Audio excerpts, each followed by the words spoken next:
Late Fees by Mr. Numbers. Twilight Sparkle had led a very short life, but it had been an incredibly busy one. She couldn't even stop to take a cup of tea most days without some tentacle monster swarming from the teapot and snatching the clotted cream along with the scones from the tray.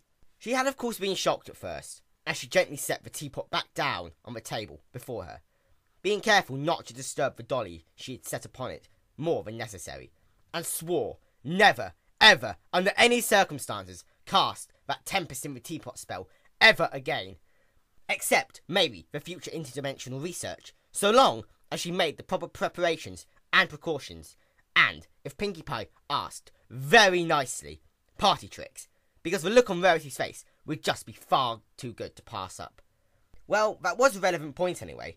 In Twilight's short, though industrious life, she had grown so desensitized to eldritch horrors beyond mortal ken that currently she kept an extra butter knife near the tea sets should the tentacle monstrosity, recently dubbed Wiggles, feel the need to have a scone with his cream as well. Being a gracious host is imperative to being a good friend.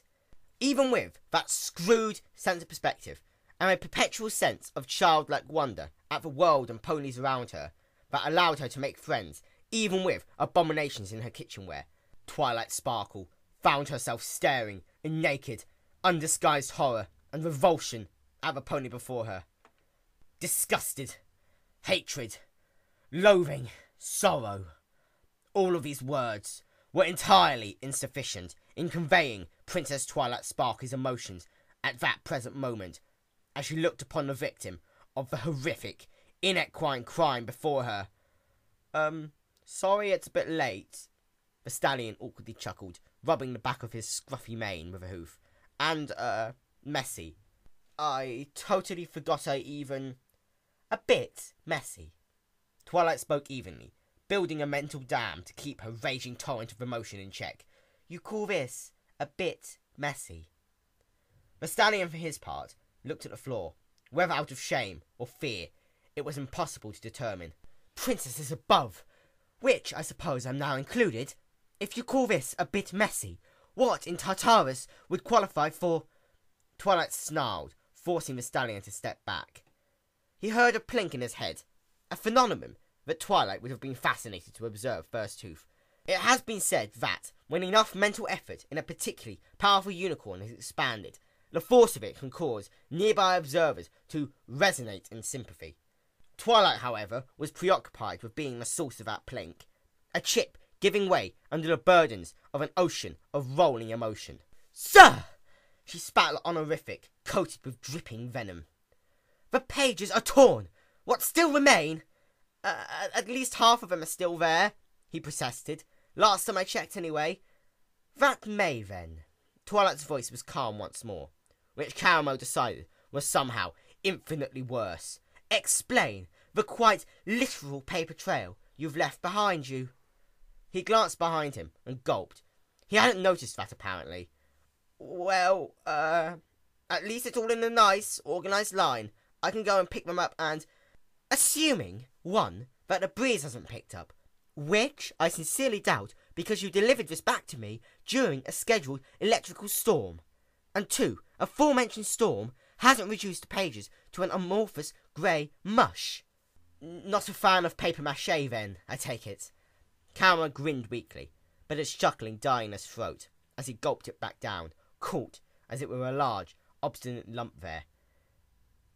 Crunch.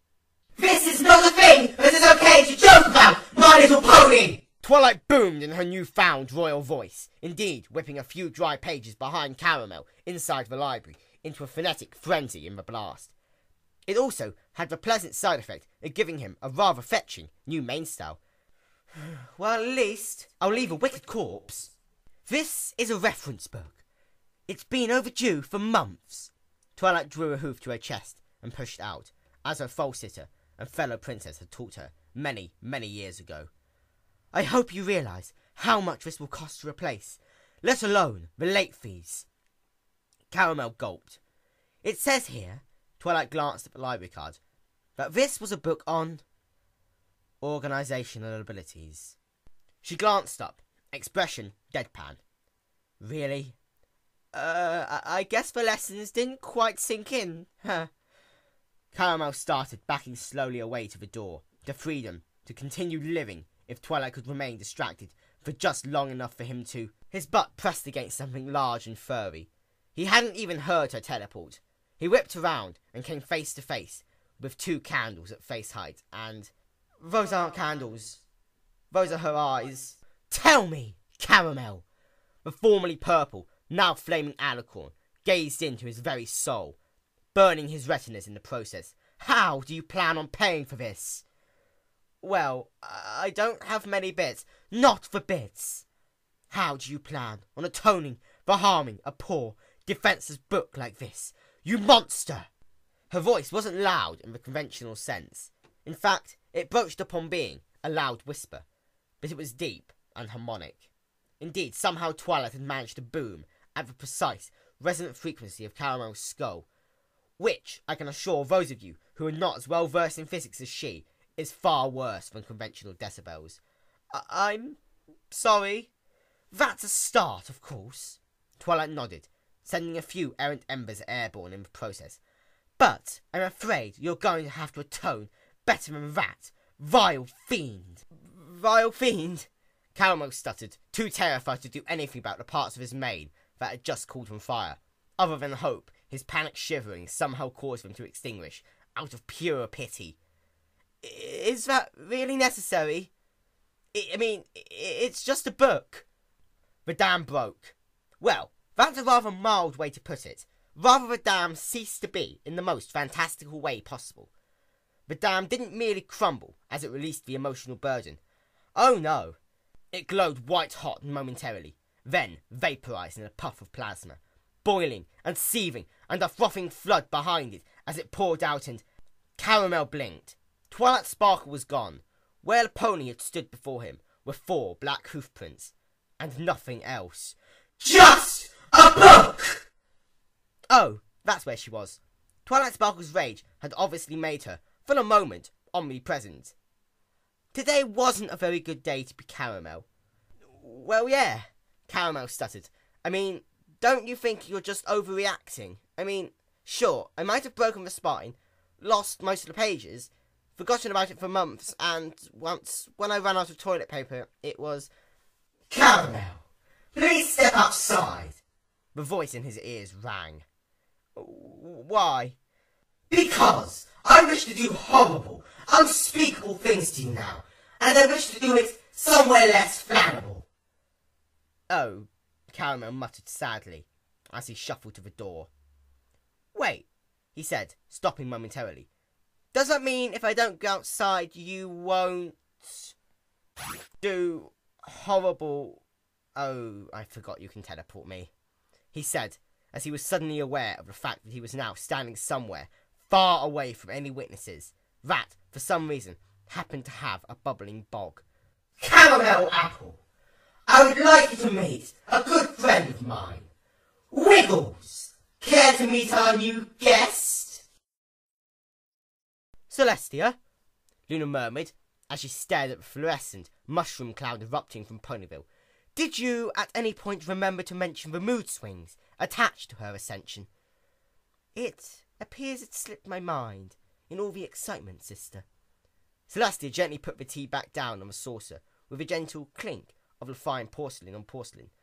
What's got you thinking of that now, of all times? Luna sighed a long, weary sigh.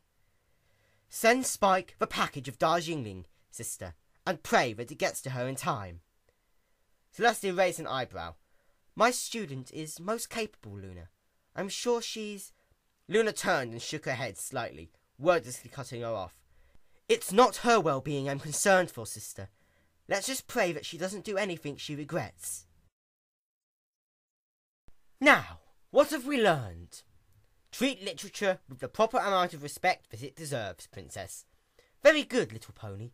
I'm also very, very sorry for how I reacted. It's, well, Nurse Redheart said that I should be out by the end of the month. He turned slightly green, visible even under all the bandages. Though, I'm never, ever going to eat calamari, ever again. Caramel chuckled before paling considerably. Oh no. What? It's okay, Caramel. I'm truly sorry. I'm not going to... I forgot. I never returned a cookbook I'd borrowed the year before.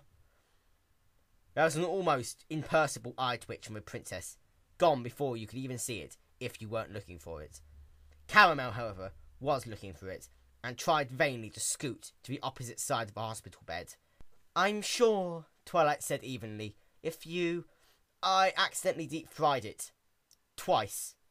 Twice? Well, the first time made it catch fire, then I tried putting it out and I dumped it in. I get the picture. Twilight sighed, then chuckled. The chuckle grew to a laugh, then cackling. Caramel just stared, chuckling nervously. Spike! Twilight called as she trotted out of the building. I'm going to have a bubble bath. Bring all the tea. Wouldn't that make it taste like soap? Oh, Spike, have you ever heard of bubble tea? She stormed out of the building, leaving Caramel, desperately attempting to try and blow out the small fire that had sprung up on his hind legs' bandages.